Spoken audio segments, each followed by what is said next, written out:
اب آتی ہے نویں دلیل.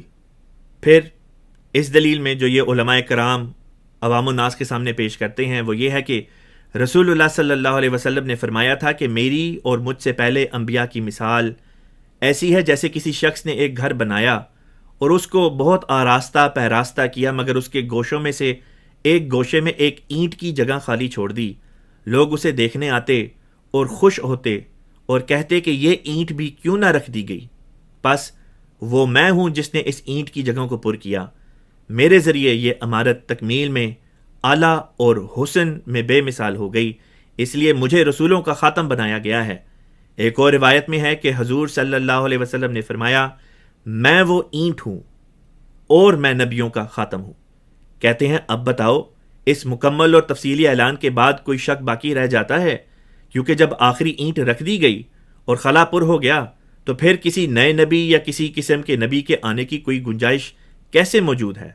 ہاں آپ حضرات یہ مانتے ہیں کہ نیچے سے ایک اینٹ اکھاڑ کر آسمان پر پہنچا دی جائے اور آخر پر اتاری جائے تو پھر ایک نبی آ سکتا ہے، اس کے بغیر کوئی صورت نہیں، یعنی عیسیٰ علیہ السلام کی اینٹ.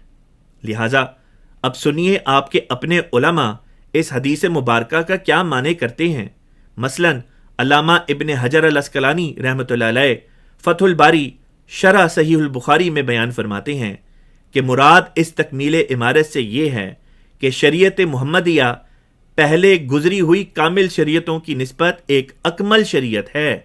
یعنی پہلی شریعتوں میں کچھ نہ کچھ گنجائش باقی تھی، لیکن وہ شریعت جو محمد رسول اللہ صلی اللہ علیہ وسلم کے قلب صافی پر نازل ہوئی ہر پہلو سے کامل ترین اور ہر قسم کے نقص سے پاک ہے.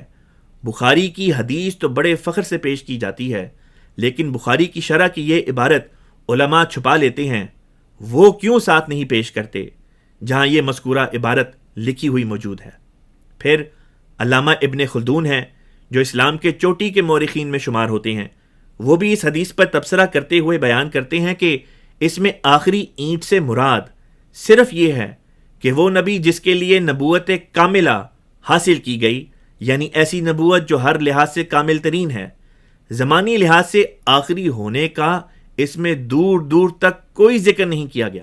محمد رسول اللہ